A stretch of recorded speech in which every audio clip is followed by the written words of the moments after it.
Okay. Hi, everybody. I'm going to make a video real quick talking about my Ruger Mark III. This is the stainless steel model, obviously. Um, I don't think Ruger ever made a nickel-plated Mark III. Why they would do that, I don't know. Stainless is far better, and you ain't got to worry about your nickel finish wearing off due to use. Because I don't know who would buy a gun and not use it. Unless you're filthy rich. First things first, bolt to the rear. Maybe you might be able to see in there. Chamber empty. Oh, wait a minute. Magazines don't drop free. Magazine's empty. Magazine's empty. Okay, let's go ahead and take our bolt release or bolt catch or whatever the heck you want to kind of fancy term you want to use for that right now. First off, I'll start off with the things I don't like about this gun. Quite literally, this is something that I would use more so in a, I don't know, just a fun playing around kind of thing, man. It's not a 100-yard gun, as I call it, and that's a term that I've pretty much coined. It's a 100-yard gun when it refers to pistols. This is not a quote-unquote 100-yard gun. Once again, I'm going to lock the slide to the rear, check and show that it is empty, so that way I can show you guys the sight picture on here. Okay, slide is to the rear. That is your sight picture. And no, I'm not pointing this gun at my face. That is your sight picture. Okay, you only have a 4 3/4 inch tapered profile. I like the tapered profile. It reminds me of like the James Bond gun, and from this angle, when it's pointed up like this, it kind of resembles a Luger from this angle. But when I turn it like this, it resembles a Nambu, or as in a a baby Nambu, more so a baby Nambu than the Papa version, which some of you guys on here, guys or girls, may own a Papa Nambus. There were 3 Nambus. One was a baby, and then one was a Papa, and then there's one in the middle that I don't know, which is kind of rare to get. Some of the other things that I don't like on here, as you can see, there's no magazine. Okay, we know the gun is unloaded. I'm pointing it in a safe direction. Nothing.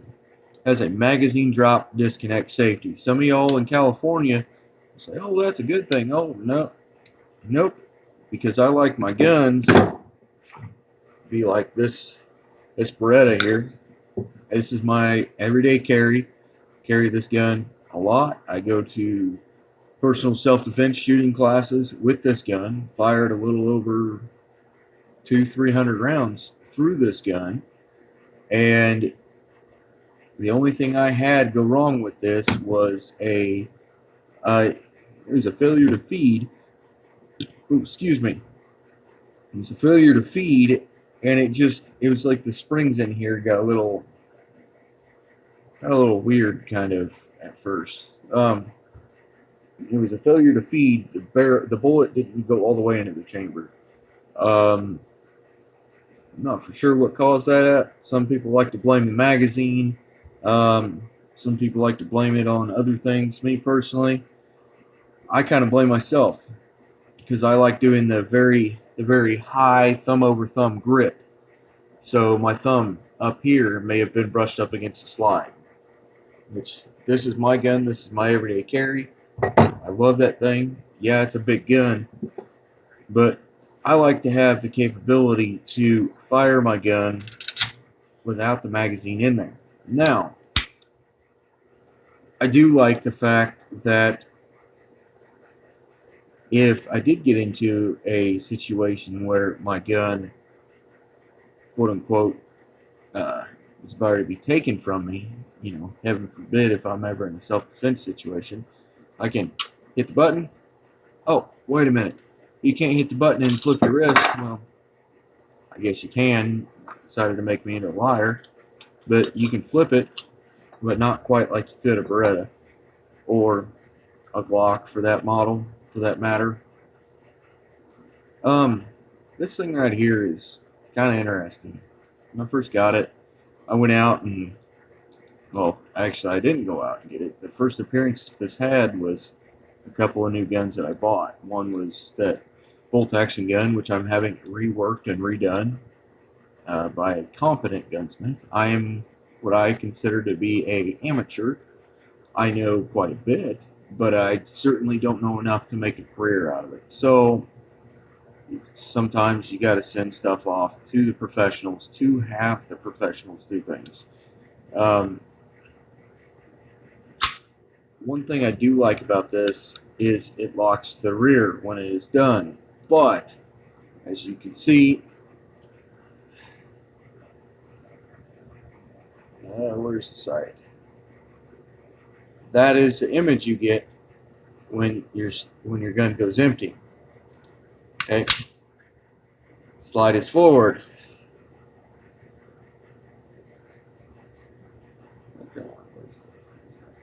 That is the image you get when it is in battery. The image to me is not that much of a difference. There's not enough weight in the slide when the slide is to the rear to indicate the gun is empty for me to feel it. I also have not shot this that much. I maybe took it out and put 100 rounds through this gun. Other than that, I mean, this would be kind of a good beginner's gun, good gun to teach somebody how to shoot on. Pistol-wise, it's 22, inherently low recoil, or snap, or whatever the heck fancy term you want to use. They all indicate and mean the same damn thing. The barrel on here is a short barrel. With 22s, in my experience, the shorter the barrel, the louder the gun. With this, you can shoot subsonics out of here, and even if you shoot the CCI Stingers, they don't actually go fast enough out of here to break the sound barrier. So there's that side of it. But you can shoot subsonics out of here. I've seen it done personally, and I'm not regurgitating information I've seen off of YouTube. That right there, I've seen a friend of mine shoot. He would rack the slide back, quite literally, take a 22 subsonic, shove it in there, drop the bolt home, point, squeeze the trigger. And I mean it, it worked. And it was pretty freaking quiet. And he just wanted to have some fun with it, I guess. And it turned out pretty good. And he liked it. I like it. I like being around it. You know, they need to hurry up and pass that Hearing Protection Act. So that way, common Americans like me, you know, in my old ripped up, you know, Dickies jacket that I've had for the past 10 freaking years, and hurry up and go buy a freaking suppressor. But unfortunately, I live in a pretty communist state, and no, I don't live in California. But other than that, this is my Ruger Mark III. The gun is unloaded.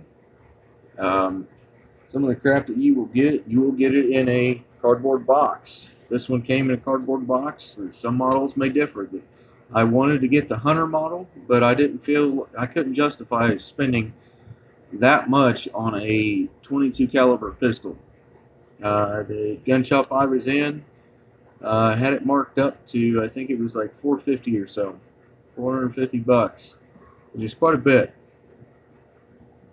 And I mean, some of the other cool features that you get on this gun, like, okay, right here, this is your safety. Come forward a little bit so you can see. That's your safety. That hole right there, right next to my fingernail, you push that up, and it kind of opens up. You get your, don't mind my ugly fingernail, I pinched it at work. Get yourself a Ruger key. Stick your key in there. You line it up. You give it a good twist. Twist it a couple times till it stops. Okay, pull it out. Okay, your gun is locked on safe. You can take out your magazine. You can put your magazine in, but you will not be able to pull the trigger. And your bolt does come to the rear, but it does not seem like it wants to catch. Will not fire, will not fire. So, stick your key back in. Turn it, turn it, turn it. There's no clicks, there's no audible thing whatsoever. All it does is undo a little screw to block the safety from coming back down. It does not actually mechanically lock the trigger. It does not actually physically lock the bolt. It doesn't do anything other than make fucking liberals happy. That's all it does. And to make shit more difficult on common gun owners like me and whoever's probably watching this video. And if I offended you by calling you a liberal, that's probably because you are one. And I take no apologies. Don't feel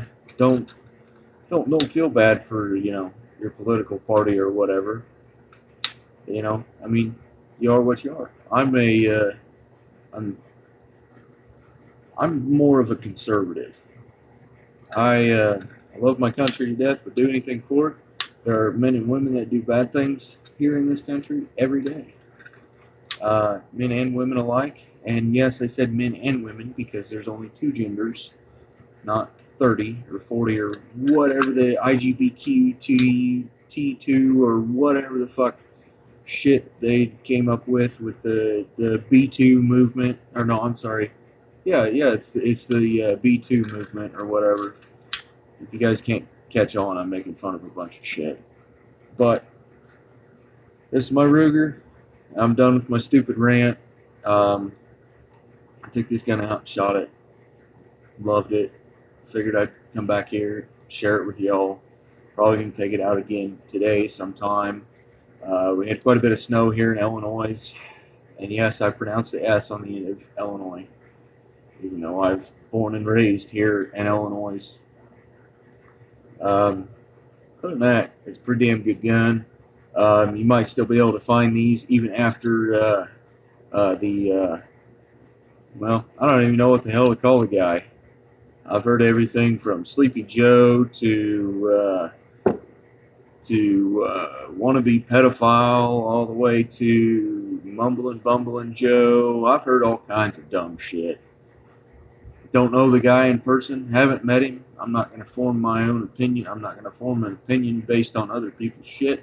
I'm going to form my own opinion because I'm an American and I'm an intelligent human being.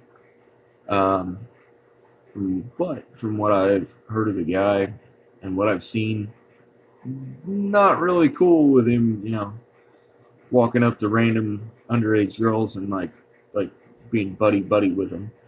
You know what I mean? So this is my video. Fuckers about over. Take care, y'all. Bye.